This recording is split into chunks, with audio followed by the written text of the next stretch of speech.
ಇದು ಸರ್ಕಾರಿ ಕಿರಿಯ ಪ್ರಾಥಮಿಕ ಶಾಲೆ ಮಲ್ಲೇನಹಳ್ಳಿ ನಮ್ಮೂರು.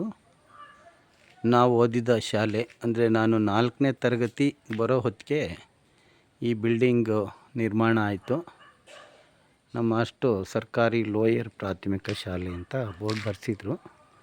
ಅದಕ್ಕೆ ಮುಂಚೆ ನಾವೆಲ್ಲ ದೇವಸ್ಥಾನದಲ್ಲಿ ಮತ್ತು ನಮ್ಮೂರಿನವರೇ ನಿರ್ಮಾಣ ಮಾಡಿದ ಶೆಡ್ನಲ್ಲಿ ಓದಿದ್ವಿ. 4ನೇ ತರಗತಿ ಹೊತ್ತಿಗೆ ಈ ಕಟ್ಟಡ ನಿರ್ಮಾಣ ಆಯಿತು. ಆನಂತರ ಈ ಪಕ್ಕದ್ದನ್ನು ಕಟ್ಟಿದರು. ಚೆನ್ನಾಗಿ ನಡ್ಕೊಂಡು ಬರ್ತಾಯಿತ್ತು. ಆಮೇಲೆ ಸಿದ್ದರಾಜ್ ಅಂದ್ಬಿಟ್ಟು ನಮ್ಮ ಒಳ್ಳೆ ಶಿಕ್ಷಕರಿದ್ದರು. ಅವರು ರಾಷ್ಟ್ರ ಪ್ರಶಸ್ತಿ ಕೂಡ ಬಂತು. ಆ ಸಮಯದಲ್ಲಿ ಚೆನ್ನಾಗಿ ನಡೀತಾಯಿತ್ತು. ನಂತರ ಅವ್ರು ಬೇರೆ ಕಡೆಗೆ ಹೋದರು. ಹಂತವಾಗಿ ಮಕ್ಕಳು ಕಡಿಮೆ ಆಗಿ ಒಂದು ಸೇರಿಸೋರಿಲ್ಲ. ಆಮೇಲೆ ಖಾಸಗಿ ಶಾಲೆಗಳ ಕಡೆಗೆ ಗಮನ. ಹಾಗಾಗಿ ಈ ಶಾಲೆ ಕಳೆದ 1 ವರ್ಷದಿಂದ ಮುಚ್ಚಿದೆ. ಇದೇ ಥರ ಅನೇಕ ಗ್ರಾಮಗಳಲ್ಲಿ ಈ ಪ್ರಾಥಮಿಕ ಶಾಲೆಗಳು ಮುಚ್ಚಿದೆ. ಗಿಡಗಳು ಬೆಳ್ಕೊಂಡಿದೆ.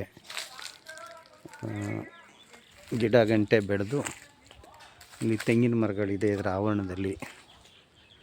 ಈಗ ಮುಂದೆ ಇದರ ಸ್ಥಿತಿಗತಿ ಏನು, ಇಂತಹ ಅನೇಕ ಶಾಲೆಗಳ ಸ್ಥಿತಿ ಏನು, ಇದರ ಓನರ್ಸ್ ಯಾರು ಇದನ್ನು ಮೈಂಟೈನ್ ಮಾಡಬೇಕು, ಈ ಗಿಡಗಳನ್ನ ಅಥವಾ ಈ ಶಾಲೆ ಇದರೊಳಗಡೆ ಎಷ್ಟೊಂದು ವಸ್ತುಗಳಿದೆ, ಪುಸ್ತಕಗಳು ಇನ್ನಿತರೆ, ಅದನ್ನು ಯಾರು ನೋಡ್ಕೊಳ್ಳೋರು, ಮತ್ತು ಇಂಥ ಒಂದು ಕಟ್ಟಡವನ್ನು ವ್ಯವಸ್ಥಿತವಾಗಿಟ್ಕೊಂಡು ಒಳ್ಳೆಯ ಕೆಲಸಗಳಿಗೆ ಬಳಸಬಹುದಾ. ನೋಡಿ, ಇದು ಅಡುಗೆ ಕೊಠಡಿ, ಅಕ್ಷರ ದಾಸೋಹ ಅಡಿನಲ್ಲಿ ನಿರ್ಮಾಣ ಮಾಡಿದಂಥದ್ದು. ಸರ್ಕಾರ ಶಿಕ್ಷಣ ಇಲಾಖೆ ಮತ್ತು ಕರ್ನಾಟಕ ಸರ್ಕಾರ ಗ್ರಾಮೀಣಾಭಿವೃದ್ಧಿ ಪಂಚಾಯತ್ ರಾಜ್ ಇಲಾಖೆಗಳು ಇಂತಹ ಶಾಲಾ ಕಟ್ಟಡಗಳ ನಿರ್ವಹಣೆ ಕಡೆ ಗಮನವನ್ನು ಹರಿಸ್ಬೇಕು.